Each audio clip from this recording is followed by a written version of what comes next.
How's it going, everyone? Hope you're having an awesome day so far. Recently, we have had the update 6.66 release, and wow, it has so much content, and we're so lucky as a Doom community to have all this stuff for free. We got Horde Mode, the Master Levels, Battlemode 2.0, all these new skins, and just, there's so much stuff that I wanted to break down into 2 videos because there's so much stuff, and this will be the first part of just talking about all the release notes and what to expect in this new update. And so if you're new here and love Doom and similar content, then you're definitely in the right place. Be sure to stick around if you like what you see here, and all right, let's dig into it. All right, so the first thing we have obviously is the Horde Mode to talk about. Now, in my previous video, I did talk about Horde Mode and most of the stuff that we already know about. Of course, if you've already seen the stream that Hugo Martin did on Twitch and YouTube last week, then you've already seen a lot of that stuff there. But in the release notes, we do see a little bit more of a breakdown of what to expect. So things you can obviously expect, we do have the Horde progress. You do have the 3 missions, like the first mission is Cultist Base, second Reclaimed Earth, and the third the Hold. Now, of course, within all of these missions, you do have all these different arenas,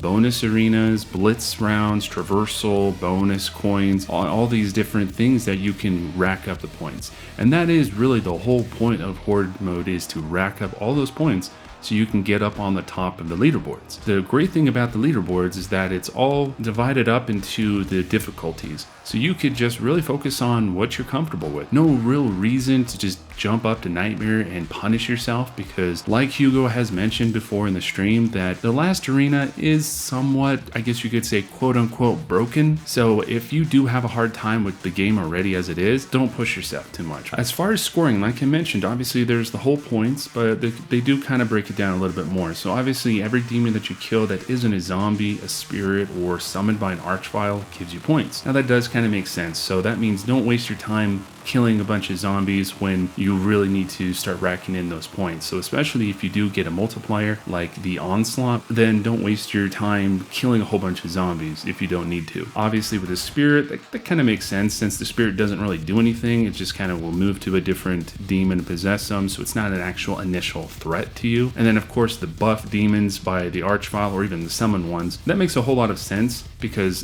players would probably spam it and just constantly have him spawn in a whole bunch of demons and just get more points. Yeah, all of that definitely straightforward. The bigger demons are obviously going to be more points than the smaller ones, so definitely focus on the bigger ones. You see a Tyrant, you see a Baron, take those guys out first and then focus on the smaller ones. One thing that is great too with the scoring is the bounty demons. So of course this is where you're going to have the different tiers. You got the gold, silver, and bronze, and what that's going to determine is how much points you're going to get from the Onslaught. So of course you kill those bounty demons when they're gold, you're going to have way more points towards the Onslaught over time. So that's definitely going to be helpful. You can obviously earn more points by completing mission challenges. So kind of like the campaign missions, you can earn those mission challenges and getting those extra bonus points. So that definitely helps. And then of course you do have the traversal and bonus coin rounds that rack up points there as well. And then of course, depending on how quick you do it, you get the gold, silver, bronze tiers as well. Progression is a big part of Horde Mode. The nice thing is that you do get to start with 3 extra lives. You get a fully mastered combat shotgun. Pretty much everything else is fully decked out on the Doomslayer. So you get the chainsaw, all the equipment, the dash, the runes, the perks, sentinel crystals. Everything's all ready to go except for getting the new weapons. And then the special weapons like the BFG and the Sentinel Hammer. But of course the milestones are pretty straightforward. If you boot up Doom Eternal, you can see all those milestones in there. They do unlock some pretty cool skins like the Praetor suit skins and other skins I'll talk about here in just a minute. But other than that, it's all purely cosmetic there. So one thing I wanted to talk about was the extra lives are awarded by completing blitz rounds, bonus coin rounds, bonus blitz rounds, combat arena rounds 1 and 2 in the Hold, and by killing the required number of demons in blitz and bonus blitz rounds. They can also be acquired in level during any traversal rounds. So they're not going to be available at every single wave or every single arena, but when you do see them, you definitely want to get them. Unless you are some kind of person that's not really a human, you're more of a cyborg and is really good at the game and can handle it without any extra lives.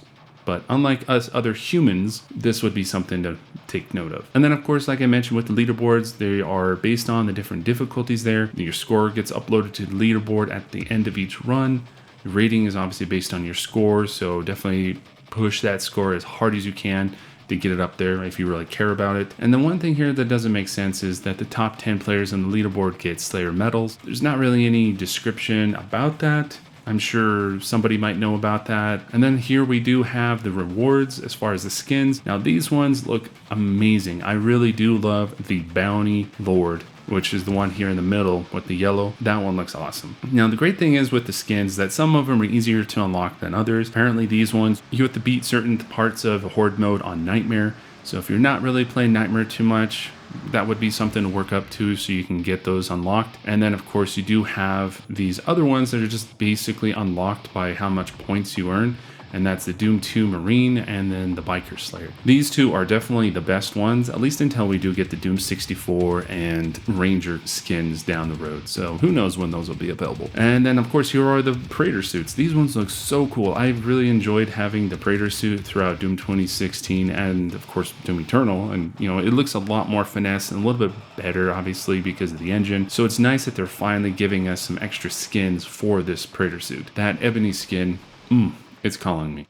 Other things that they did mention, of course, in the notes, you do have the Stadia enhanced feature, state share, but nobody really cares about Stadia, so I'm not going to talk about that much. And then, of course, we do have the master levels. We have Mars Core and the World Spear. Mars Core is definitely hands down my favorite level, so this is going to be one I will probably jump into first, and then the World Spear. These ones, man, they're going to be really difficult because after we've gotten the Super Gore Nest, they've been progressively harder. At least Terrace Nabad was a little bit more balanced in my opinion, so we'll see how Mars Core and the World Spear is. If you've already played these master levels, definitely let me know down in the comment section how they are. I've noticed a lot of people have enjoyed them so far on Twitter or whatnot, so definitely worth your time. Another big update that was revealed recently, of course, in that stream, was that now we get to customize the controller bindings. This is really good to have in any modern game because some people just have a certain preference. Maybe they want to have their jump to be on a trigger. Maybe they want to have it on the thumbstick, or, you know, it doesn't matter. The whole point is you can customize it to the way you want. And that's awesome. I don't obviously use a controller, but that is great that it is now available to the community.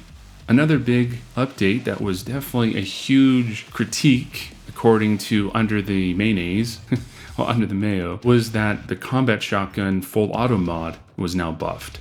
If you haven't seen his video yet, he recently just uploaded one talking way in detail of all the new updates and features to it. I would highly recommend watching that one if you haven't yet. If you haven't been subscribed to him yet, then I don't know, you're definitely new to the Doom community probably, or maybe you're just allergic to mayonnaise. Maybe you just like Miracle Whip more.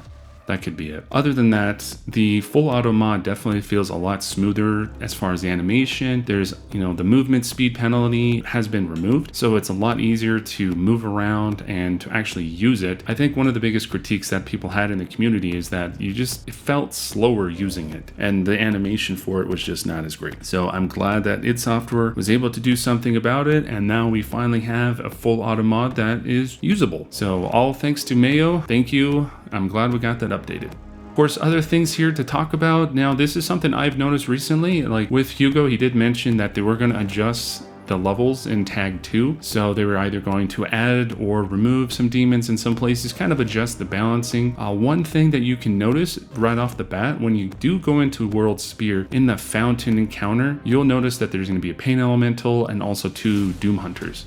Those are completely new, and I think, yeah, it definitely helps with the pacing. It felt like that arena was a little empty, and it needed a little bit more right there, and those extra additions made it perfect. However, there were some places I think they could have fixed a little bit more on. There is the pacing that they changed on the Bloodmaker encounter, so they did, I think they removed at least 1 Bloodmaker, because I think there's about 4 of them, and also in that encounter there's less Prowlers as well. Definitely something to keep in mind of, that there is some balancing things. Maybe they can adjust those down the road as well, but it does feel a lot better as far as the pacing. Reclaimed Earth definitely has a big change right there. However, Imora doesn't have any changes, so that's kind of interesting why they didn't do anything there.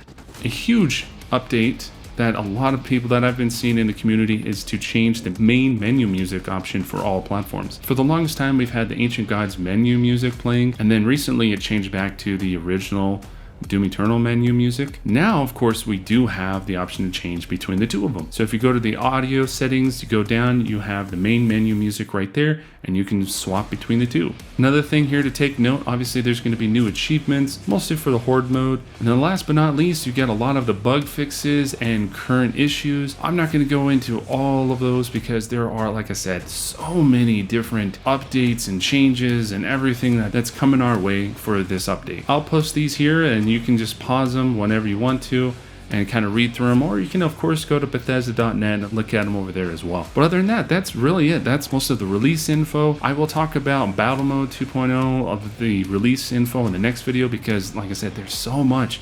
I didn't want to put it all in one video because I'd be talking for 30 minutes probably.